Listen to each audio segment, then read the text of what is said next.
osebno to vidim kot veliki projekt sedanje generacije.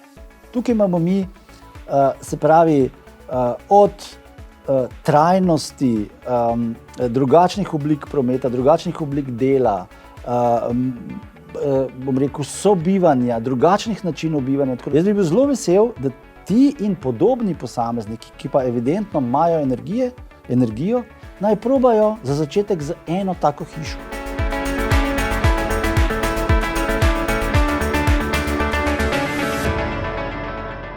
Pozdravljeni v podcastu Prenovimo pogled na bivanje. Z menoj je danes Aleš Vrhovec, pozdravljen. Živjo.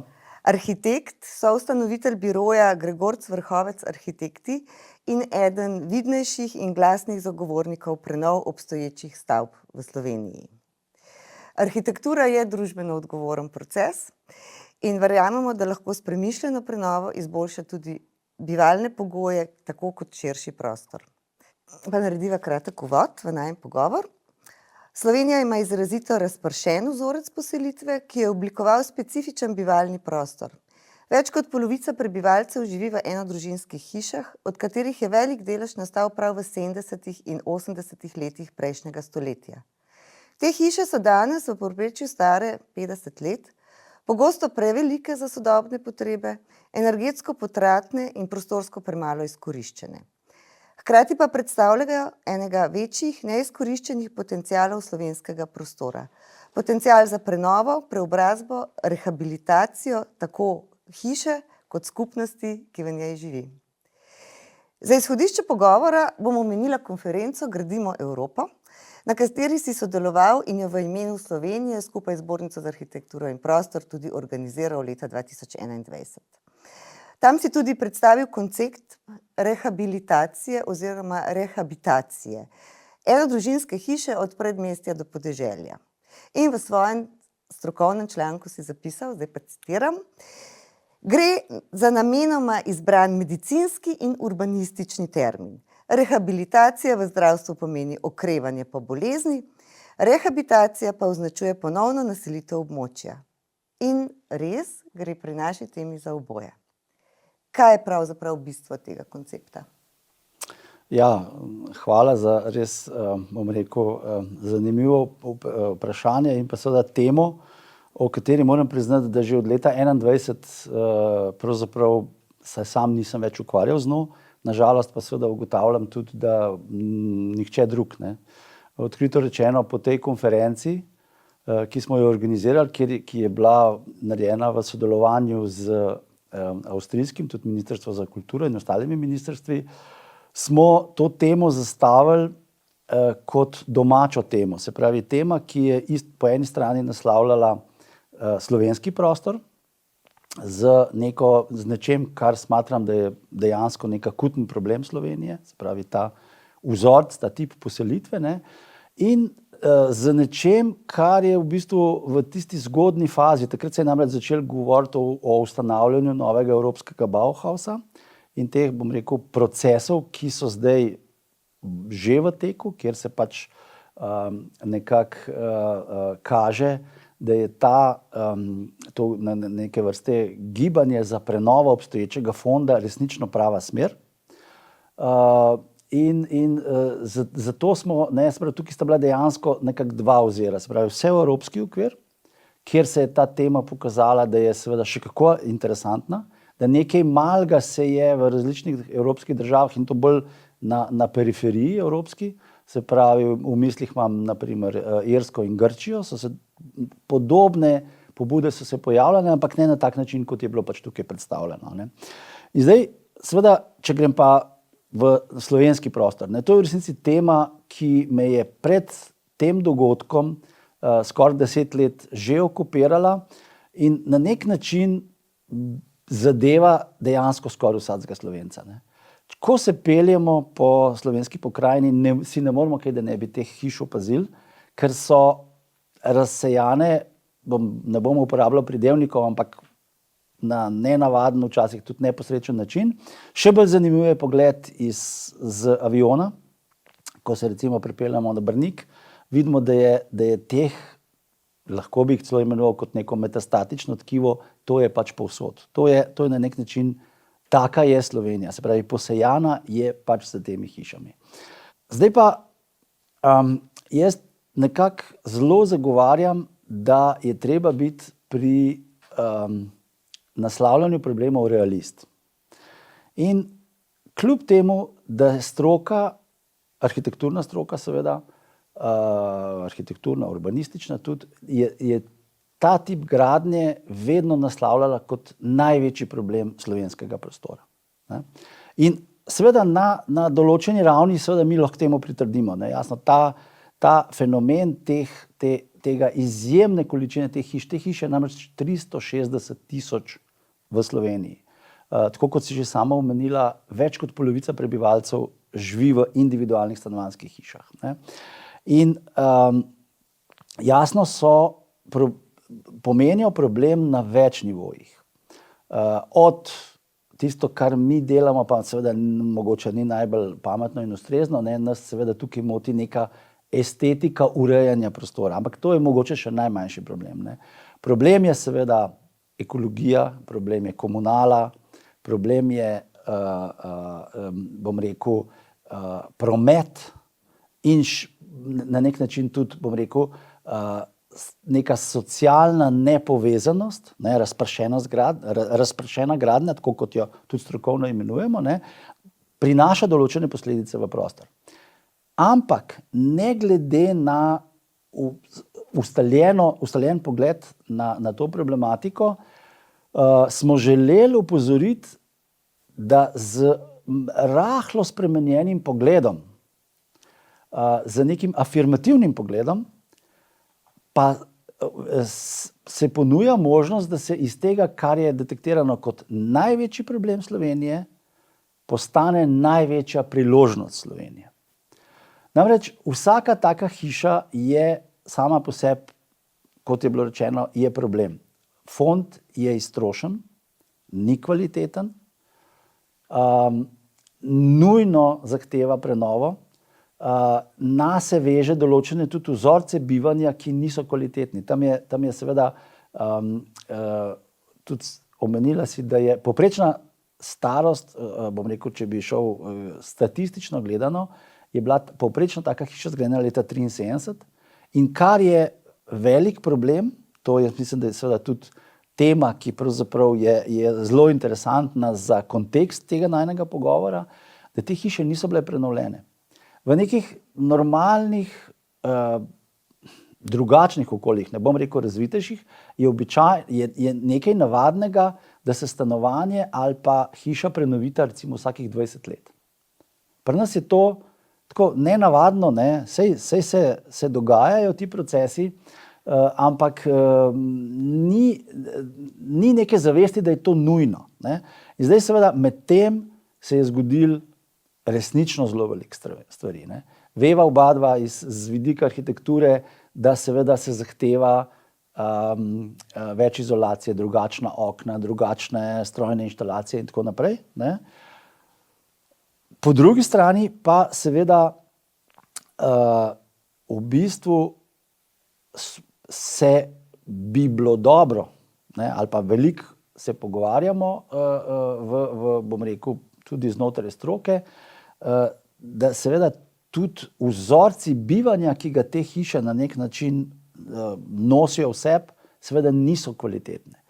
Govorimo o recimo hišah, ki so seveda tlorisno katastrofalno zasnovane, ki nimajo stika z vrtom in ki v bistvu zasedajo sredino parcele, kar pomeni, da nikjer ni nekega fajn zunanjega prostora. Ne, se pravi, one so, rekel, dejansko so večinoma nastale v principu samogradnje, to je bil večji del tega.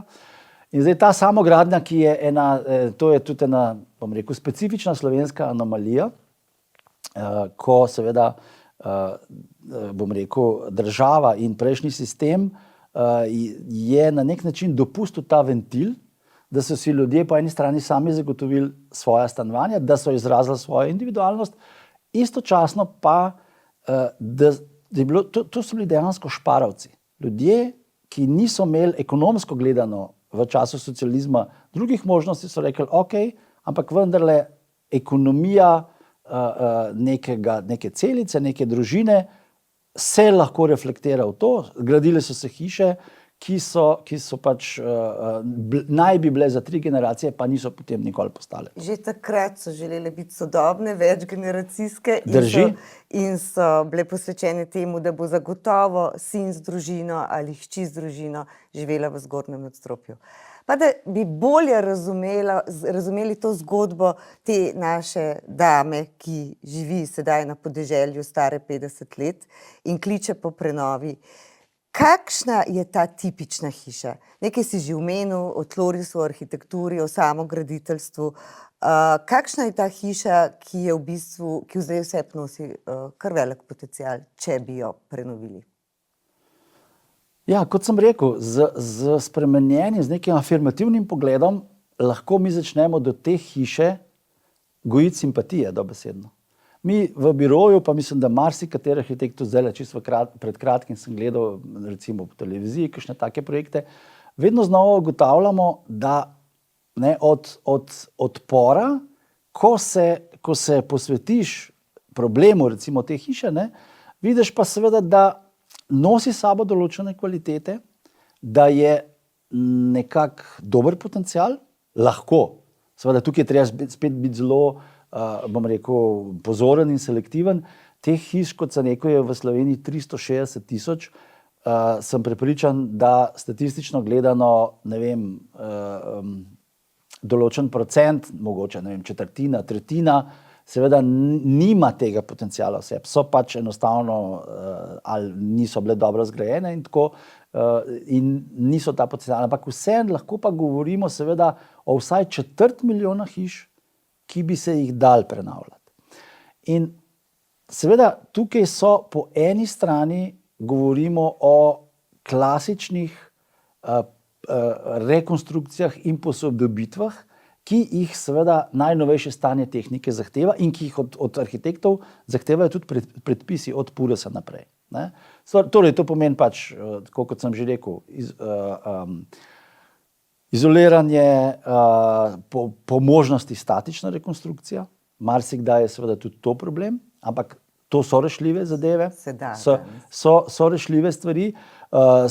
Spremembe tlorisov, dosti pogosto se pojavi, da pravzaprav se sekvenca malih prostorov se poveže v en skupen enoten prostor in tako naprej. In seveda taka hiša potem kar naenkrat po možnosti še s kakšno povezavo z vrtom pa lahko zaživi ta svoj potencial, ki se je zanimivo zelo dobro pokazal v epidemiji korone. Namreč takrat se je prvič, to je v bistvu sovpadalo s to konferenco, ki je bila leta 2021, se je prvič na nek način so se začeli določeni procesi, ki so tudi kot nek širši družben pogled majčkeno spremenili optiko in je kar naenkrat se pokazalo, kakšna neverjetna kvaliteta je to, da imaš ti bivanje, ki ni v mestnem okolju, ki je povezano z naravo in kjer ti lahko to naravo v resnici tudi na svoji parceli tako ali drugače realiziraš. Govorimo seveda tudi o možnosti samooskrb, ki so seveda po eni strani energetska samooskrba, ki je pri nas, bom rekel, v enem trenutku se je o tem zelo govorilo, v tem trenutku se dogajajo procesi, ki niso pozitivni in tukaj je treba pač enostavno bi bilo nujno nadaljevati proces. Se pravi, vsaka hiša je poleg kvalitete bivanja je lahko tudi neka celica, neke vrste mikroekonomije, v kar je vključena tudi samooskrba. In ta samooskrba, poleg energetske, je do neke mere seveda lahko tudi prehranska. In tretje vrste samooskrba v narekovaju seveda je pa to, da je vsaka od teh hiš, ker gre za zelo velike kvadrature, navadno, 200 in več kvadratnih metrov, dejansko ima vse potencial, da to je že spet en fenomen, ki se je med korono pojavil, se pravi delo na domu. Vsaka od teh hiš ponuja zelo, zelo lepo možnost, da se v bistvu zadeva kombinira in da določeni profili, določeni poklici, določeni segmenti ljudi, ne, ki imajo specifično obliko dela, lahko v potencialu te velike hiše lahko realizirajo tudi delo od doma. Zdaj si že omenil kar nekaj možnih scenarijev, ki jih ta velika hiša omogoča. Seveda pa se tukaj velikokrat naletimo na nek mit, da se ljudje velikokrat ustrašijo prenov, ker so pregovorno dražje od novogradnje.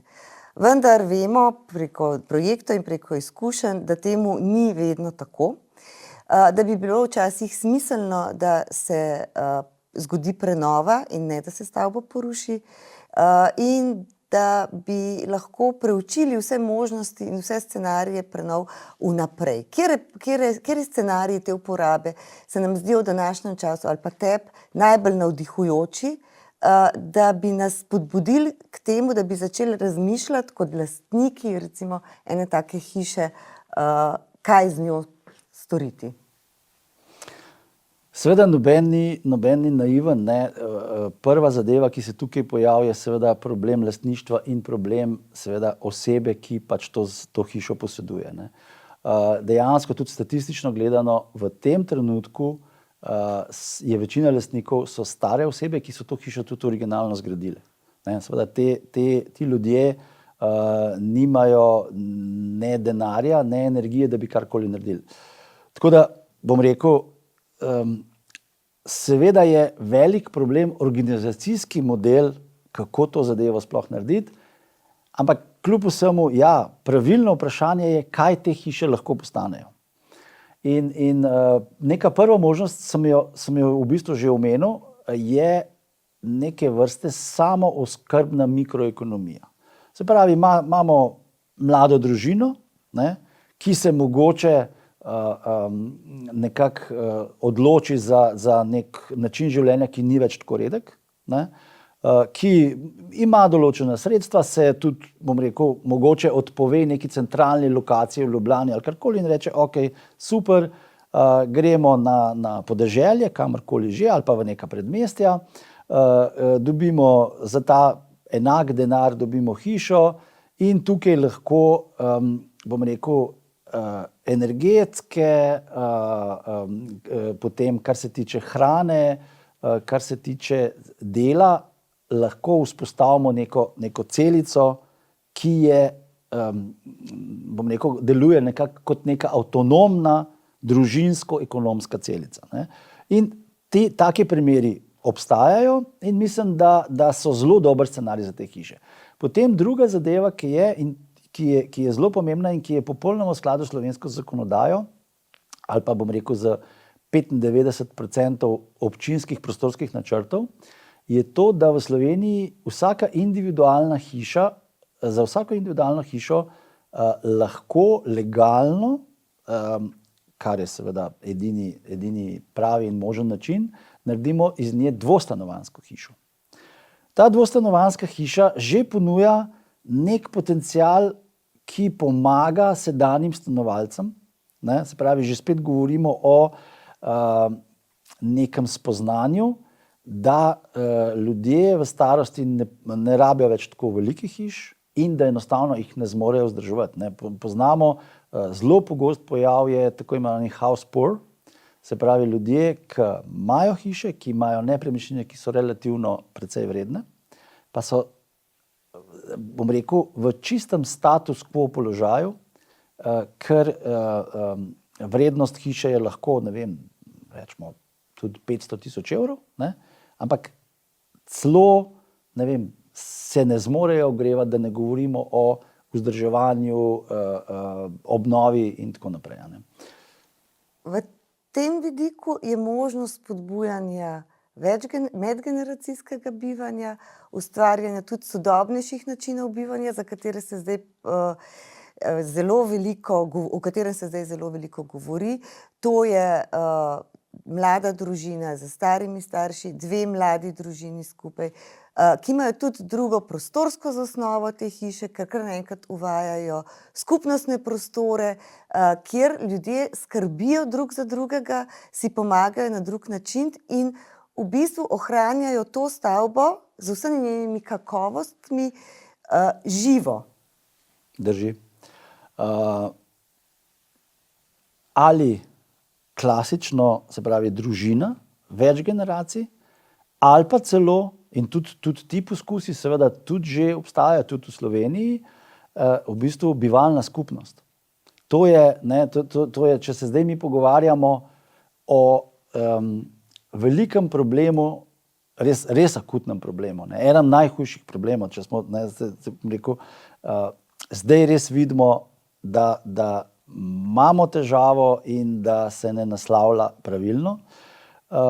In dejansko je tukaj možnost za stare in za mlade, spet če govorimo o potencialu recimo 250-300 kvadratnih metrov velike hiše, dejansko ona ponuja možnost za, rekel, bivanje neke manjše skupnosti, kjer gre za v bistvu, 4-5 ljudi, ki niso sorodstveno povezani, določene prostore, kot je, kuhinja, mogoče dnevna soba, mogoče pač tudi seveda neke,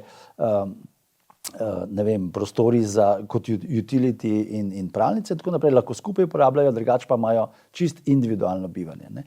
In zdaj pa še, če greva pa seveda v tisto, kar sem že rekel, s tem, da je vsaka ena hiša je lahko v bistvu dvojna, se pravi, vsebuje 2 stanovanji. Slovenija ima seveda v tem trenutku neko politiko, ki gre, ki favorizira državna stanovanja, preprosto rečeno. Karkoli si pač o tem mislimo, a je to najboljša pot, a je to bom rekel, a bo na kratek rok dala dobre rezultate, gre za naslednje. Pri teh hišah gre v resnici tudi za neke vrste drugo paradigmo.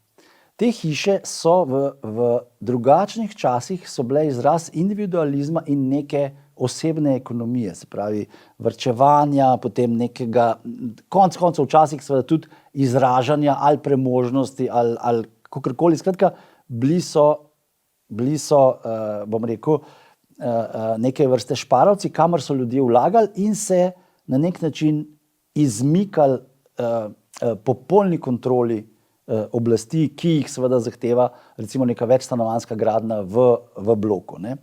In se pravi, te tovrstne hiše so dejansko nekaj drugega, seveda ne v nobenem konfliktu z tem, kar se zdaj seveda skuša ustvariti nek dodaten fond najemniških stanovanj.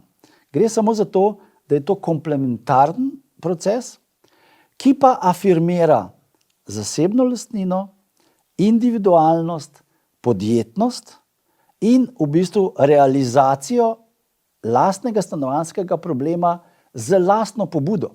To je zelo, zelo pomembno. Se pravi, tudi jasno, neka mlada družina v enem trenutku njene možnosti za uspeh v kakršnemkoli procesu pridobivanja najemniškega stanovanja so pravzaprav nikakršne, realno gledano. Težke, omejene. Praktično, bližamo se ničli. In kaj boljšega kot to, da v bistvu, da se mogoče odpre možnost, in če zdaj in da se v procesu, ki bi bil jasno, bom rekel, pozitiven na vse načine, da se teh 300 in več tisoč hiš vsaj v določenem zelo majhnem procentu lahko aktivirajo kot tista dodatna stanovanja. In zdaj, če ostaneva pri statistiki, pri matematiki cele operacije, ko mi te hiše dojemamo kot neke vrste paket, mogoče pa potem kasneje govorila o tem, da seveda bojo potrebne tudi organizacijske oblike, kako ta paket aktivirati, ne. Ampak če govorimo naprimer samo o 10.000 hišah, ki kar naenkrat vsebujejo 2 stanovanji, je to 10.000 stanovanj, ki jih realno gledano je možno pravno in izvedbeno realizirati naprimer v 2 letih. Kar naenkrat, en velik del tega bremena, ki si ga je mogoče po nepotrebnem naložila država, odpade. Ker se v bistvu fokus majhen samo malo zamakne, problem se rešuje in to na način, ki je dokazano ima tradicijo pri Slovencih, namreč ta način življenja v individualni stanovanjski hiši je v resnici tudi neke vrste tradicija. Ja, in je zapečen v naše Tako. gene. Mi si želimo in sanja vsakega Slovenca soživeti v svoji hiši. Omenil si čas, ko so nastajale te hiše. Nastajale so tudi v veliki meri tudi iz naslavljanja enakega problema, kot ga zdaj naslavljamo z pomanjkanjem stanovanj za mlade družine. Tudi takrat niso imeli drugega izhoda, kot da so si zgradili hišo, zato so zgradili tako veliko hišo. Bi pa prenova ene take hiše seveda omogočila neverjeten porast. Hiša že stoji, parcela je komunalno opremljena, do nje vozi cesta, je verjetno v neki povezavi tudi z večjim mestom in z drugo družbeno infrastrukturo. Prenova teh hiš bi v bistvu lahko vzpostavila eno zelo kakovostno bivanje naselij, ki sedaj izgubljajo svojo identiteto, ker se izpraznujejo, in bi s tem v bistvu zapolnili tudi to mogoče sedaj prepoznavno vrzel, ki nam nastaja v spalnih naseljih, ker ljudje ne živijo kakovostno. Točno to. Jaz mislim, da je tukaj seveda ena ključnih stvari je seveda tudi, bom rekel, naslavljanje, ne reševanje seveda, ne, naslavljanje demografskih problemov, ne, to, kar je na nek način nek trend neke decentralizacije, ki je, jaz mislim, da v Sloveniji bi bil seveda zelo, zelo dobrodošel, ne. Potem je pa seveda tukaj tudi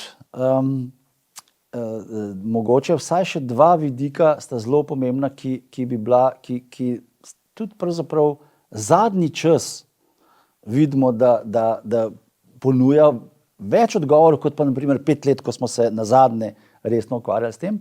Gre namreč za elektrifikacijo prometa, ne. Ena od stvari, ki je bila pri tovrstni gradnji dojeta kot zelo, zelo hud problem, so poti in seveda onesnaževanje zaradi nujnosti tega in seveda po eni strani z delom od doma, po drugi strani z elektrificiranim prometom, tudi individualnim, ne, ki je v navezavi z energetsko samozadostnim objektom, ne, se pravi, hiša je plus energijska v resnici lahko, ne, je ta problem se dejansko z ekološkega vidika zelo zmanjšuje, ne. In pa po drugi strani, kar jaz vidim in seveda zato tudi jasno pozdravljam to pobudo in ta pogovor, je to, da ekonomsko gledano tovrstna pobuda, če sem prej rekel, zelo tako zadržano, naprimer, da se sproži nek val tega gibanja prenov, ne, bi lahko govorili o industriji prenove. In ta industrija prenove bi dejansko lahko, bom rekel, podporno okolje tega spodbujala. Veva pa, da seveda podporno okolje je od arhitekturne stroke, bom rekel, naslavljanja pravnih problemov. Tukaj seveda ne smemo biti naivni, da tukaj en glavnih problemov je problem lastništva, ne, in seveda kako te zadeve nekako skušati urejati, ne, ampak kakorkoli, predvsem je pa treba se zavedati, da je tovrstna prenova tudi tisto, kar že je realizirano, in recimo, če bi se to mogoče v večjem merilu pojavljalo, bi zelo spodbudili, bom rekel, lokalne obrtnike in lokalne mojstre, lokalno znanje. Mi v Sloveniji imamo zelo, zelo veliko pomanjkanje, bom rekel, torej, kar se tiče gradbene stroke, obstajata, ali pa bom rekel, gradbenega sektorja, v resnici obstajata samo dva ekstrema. Ali neka mega firma, ki zdaj itak več ali manj je zainteresirana delati samo, ne vem, železnice, avtoceste in tako naprej, ne. Vemo, katere so pač te firme, ki nastopajo tudi nenavadno tudi v obliki nekih developerjev oziroma v funkciji developerjev in investitorjev. Se pravi, zelo velike firme, ki jasno bojo zainteresirane v končni fazi za ta državna stanovanja, ne. Na drugi strani imamo obrtnike, ki pa na primer prenavljajo kopalnice ali pa, ne vem, delajo neke male zadeve, ne. Jaz zelo pogrešam ta neko lokalno vpeto, izmojstreno, bom rekel, predano ekipo gradbeno, ne vem, na primer, tako kot gledamo včasih kakšen reality show, ne, kako recimo v Angliji prenovijo lokalni fantje vpeti v tisto okolje, prenovijo neko staro hišo. In jaz, ne, že spet, seveda idealistično, ne, ampak vsem vidim, da tukaj obstaja ogromno prostora za tovrstno ekonomijo. Se pravi, za gradbeno stroko tovrstne probleme pa dejansko lahko prav tako znanje lahko seveda rešuje. V Sloveniji se zelo precenjuje pomen akademskega izobraževanja in akademskega znanja. Pa strahovito podcenjuje poklicne šole in znanje obrtništva. Oba prihajava iz arhitekturne stroke. Zdi se, da je bila prav ta tipologija stavb, razpršena stanovanjska gradnja na podeželju, zelo dolgo časa s strani stroke prezrta, da smo se do nje večinoma se z njo nismo ukvarjali in je nismo naslavljali. Zdi pa se mi, da se stanje spreminja. In pomembno bi bilo, da bi tudi arhitekti ponudili možnosti in variante za prenove teh hiš, z rešitvami, ki so ljudem bližje in realne. Se strinjam. Najina stroka ima težave z neke vrste elitizmom, in to v najslabšem smislu, elitizem, ki je v bistvu distanciran in ki pač določene probleme realnega sveta negira. Arhitekturna stroka v tem trenutku tudi pač zganja specifičen arhitekturni woke program, se pravi, da v bistvu se ukvarja z, ne vem, bolj v smislu civilno-družbenih gibanj, skoraj, ne, prav ti procesi so zadnje čase kar zelo prisotni, ugotavlja kot stroka, ki bi morala spodbujati gradnjo in prenovo, seveda, tukaj govorimo o prenovi, se postavlja na stališče, da mogoče bi bilo včasih boljše, da se sploh ne bi več gradili, in tako, in to se mi zdi pač svojevrsten absurd, ne. Tako da to so zelo ekstremne situacije.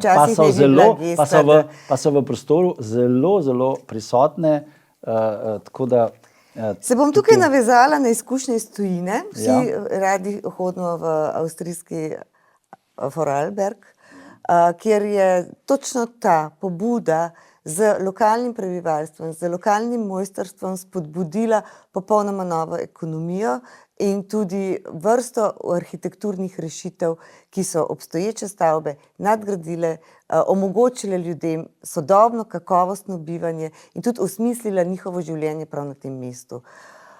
Kako bi to s temi hišami storili lahko v Sloveniji? To je celoten proces. Jaz moram tukaj, bom rekel, še dopolniti to, kar si rekla v zvezi s Vorarlbergom, ki ga imam izredno rad in pač tudi tam zelo rad smučam in si ogledujem vedno tudi kakšno arhitekturo, ki je neverjetno kvalitetna, kot, bom rekel, kot celota. Zdaj, zelo zanimivo, Avstrija je resnično specifična v tem smislu, da se država in regija v tem primeru zavedajo svoje pedagoške vloge. Če kdaj pogledaš regionalne studije na avstrijski televiziji, kar jaz zelo pogosto počnem, je zanimivo, da v recimo nedeljskih izobraževalnih programih večinoma predstavljajo tradicionalne obrti in tradicionalne obrtnike. S tem oni dajejo nek, bom rekel, pozitiven signal, da so te stvari izjemno pomembne in da so ti ljudje s svojim znanjem strahovito dragoceni. In potem, ko ti na televiziji pred, na primer, 20 leti pokažeš nekoga, ki zna še vedno na roke skodle narediti, imaš potem končni efekt, da čez 20 let ni nobenega problema, da ti v Vorarlbergu predvidiš hišo z fasado iz klanih skodl. To ni nobena težava. Ampak to je celoten proces, to je kot da bi, bom rekel, ustvarjal neko mikroklimo, ki je temu naklonjena.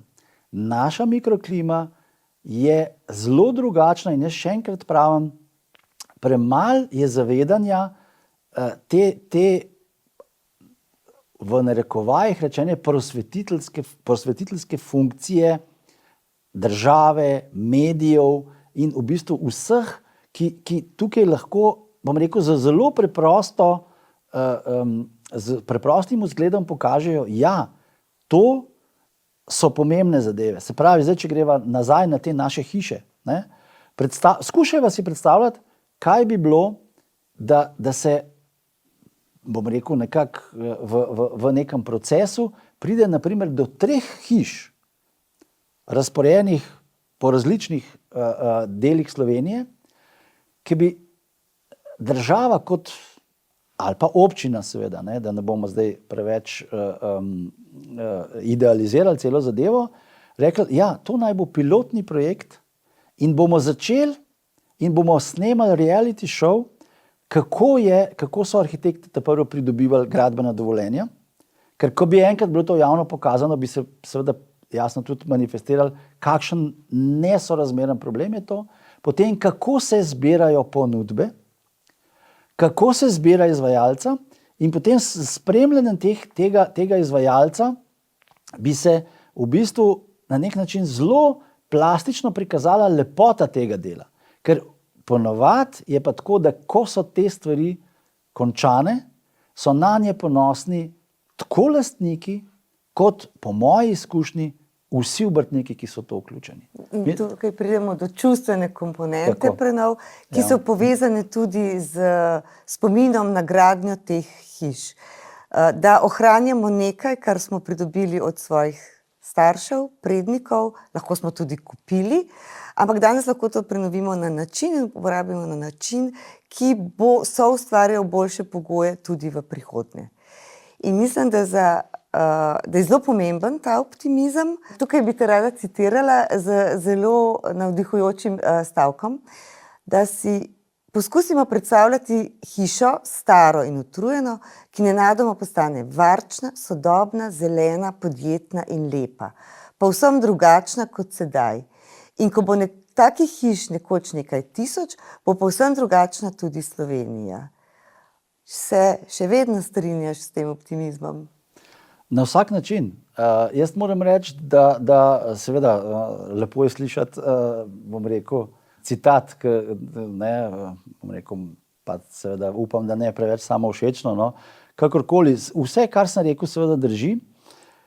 Kar je, ker si sama začela s tem, bom rekel, tem dogodkom leta 2021, kar je rahlo razočaranje zdaj s to 4-letno distanco je to, da tista konferenca, ta brošura, ki jo imamo pred sabo, to delovanje tudi v sklopu fakultete za arhitekturo, pa seveda nekaj medijskih objav, ki jih je bilo, ni sprožilo v Sloveniji, po mojem vedenju, prav ničesar.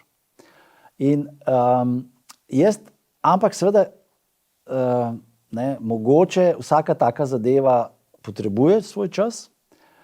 Jaz bi si želel, namreč osebno to vidim kot veliki projekt sedanje generacije. Pomembno je, da ima vsaka generacija svoje velike projekte. Generacija 50-ih je imela obnovo domovine, stanovanja. Generacija, na primer, 70-ih let je bila gradnja sosesk in tako naprej. In zdaj, če smo sposobni gledati ta korpus teh 360 tisoč individualnih stanovanjskih hiš kot paket, ponavljam, pomembno je, da jih naslavljamo ne kot posamezno hišo, ampak dejansko kot paket, ki je problematičen, pa ima izjemen potencial, potem ga lahko imenujemo v resnici veliki projekt za sedanjo generacijo. Ker nenazadnje, ko ga pogledava, ko ga analizirava, se prilega vsem sodobnim trendom kot rokavica. Tukaj imamo mi, se pravi, od trajnosti, drugačnih oblik prometa, drugačnih oblik dela, sobivanja, drugačnih načinov bivanja, tako naprej. Skratka, ni ga problema, ki je v tem trenutku aktualen v Evropi in v Sloveniji, ki ga tak projekt ne bi naslavljal. Tako da jaz bi bil zelo vesel, če bi mlajša generacija, ki se na nek način, po mojem mnenju, zdaj bom spet mogoče malo bolj direkten, zaganja, recimo, tako z distance malo spremlja, na primer, Zadrugator. Oni bi spreminjali zakonodajo, da bi potem gradili bloke in tako naprej. V vseh teh letih, po mojem vedenju, se nekih 12 let prizadevajo, zato po mojem vedenju ni niti enega rezultata.